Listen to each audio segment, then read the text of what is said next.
Okie dokie, folks. Today we are reading one of my favorite poems by one of my favorite authors. This one is called the Musée des Beaux Arts by W.H. Auden. So here is W.H. Auden. There he is, as a little bit older. So he was born in 1907 and he died in 1973. So he is a 20th century British American poet. He was born and raised in England. He published his first book of poems in 1930 with the help of T.S. Eliot. T.S. Eliot is another one of my favorite poets. He wrote The Wasteland is probably his most famous poem. My favorite by him is probably The Hollow Men. Now, W.H. Auden, who we're focusing on today, left Europe for the United States before World War II broke out.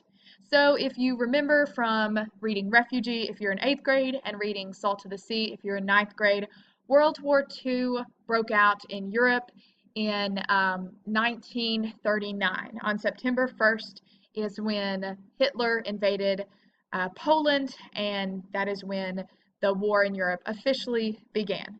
So he left Europe before 1939 and he went to the United States. He also won a Pulitzer Prize in 1948 for his long poem called The Age of Anxiety.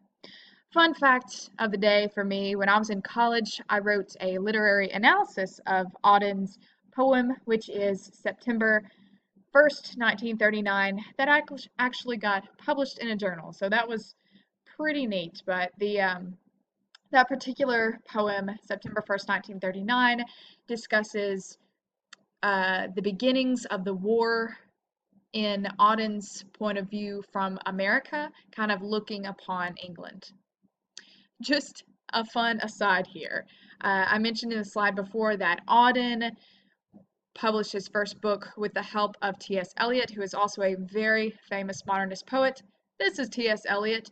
He also wrote a bunch of poetry about cats, and this poetry was the inspiration for Cats the Musical, which is composed by Andrew Lloyd Webber, and that gave birth to the fever dream of a movie that came out last year starring Rebel Wilson and Taylor Swift and Jason Derulo, all people. So a little bit of connection there to real life.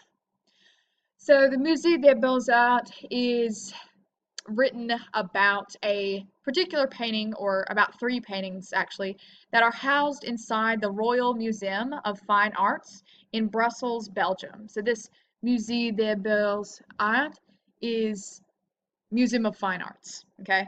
And there are several museums with this name, but this particular poem is talking about paintings that are housed in this museum in Brussels. So the title here suggests, this is the title of the poem, suggests that the speaker of the poem, remember that speaker is like the narrator of a poem, narrator is for a story, speaker is for a poem. The speaker here is likely Auden, and it suggests that he's inside this museum gazing at a painting as he ponders life and composes this poem. The poem itself is based on 3 different paintings by Peter Bruegel.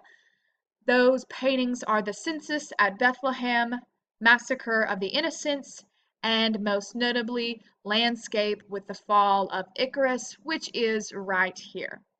So whenever you Google this poem, or whenever you Google this painting, you're going to see one with the other.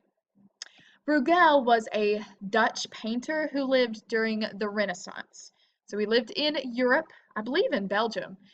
He was born in 1526 and he died in 1569. So the Renaissance took place for a couple hundred years during that time. So this particular painting here is an illustration of the tale of Icarus, a story that is part of Greek mythology.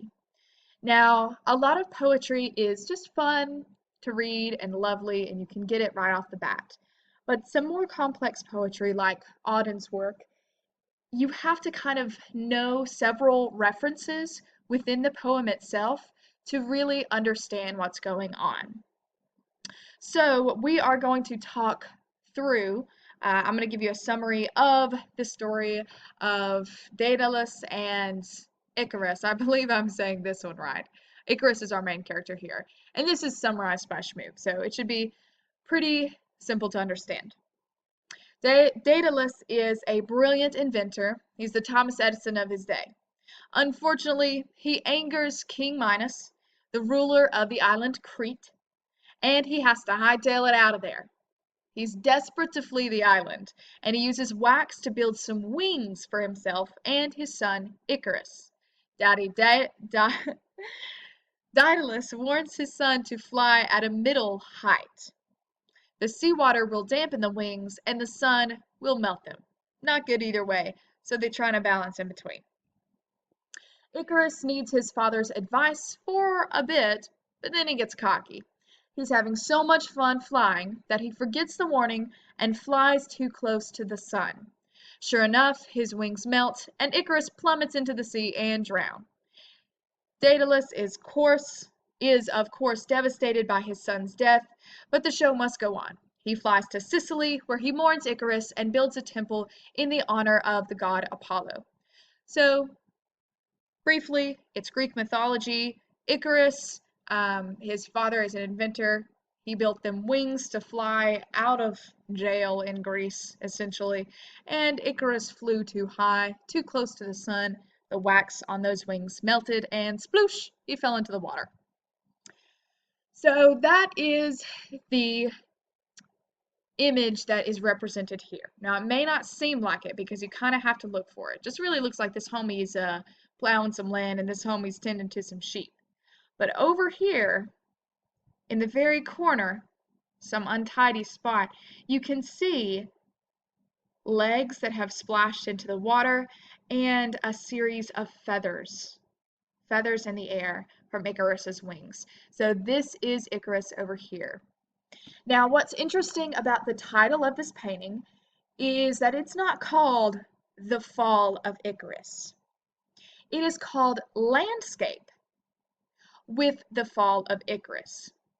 So that title puts emphasis on the word landscape, and it's just kind of saying, yeah, I mean, the landscape has the Fall of Icarus in it. It's just a landscape with the Fall of Icarus. And as you can see, the painting itself does not put emphasis on Icarus. He's kind of hard to find. This really does just look like a landscape. And that's actually very important to the message of the painting itself and the message of the W.H. Auden poem that we are reading today. So as we kind of read through the poem and analyze it, remember this title and how titles can even carry weight. It's a landscape with the Fall of Icarus, which you would think should be this really significant event, yet it is tucked away in the corner of the painting and no one seems to be paying attention to it. So some themes that are in Bruegel's paintings as well as Auden's poem are the human indifference to suffering. Indifference here means you don't care. So you don't really notice or care. That is being indifferent. And the human indifference to significance. So in other words, people not caring about other people's suffering and people not caring about really significant historical events that could shape people's lives or the future. So we're going to read through the poem right quick and then we will analyze it. Here we go. Musée des Beaux Arts. About suffering, they were never wrong, the old masters. How well they understood its human position, how it takes place while someone else is eating or opening a window or just walking dully along. How when the aged are reverently, passionately waiting for the miraculous birth, there always must be children who did not specially want it to happen, skating on a pond at the edge of the wood. They never forgot that even the dreadful martyrdom must run its course anyhow in a corner, some untidy spot, where the dogs go on with their doggy life, and the torturer's horse scratches its innocent behind on a tree.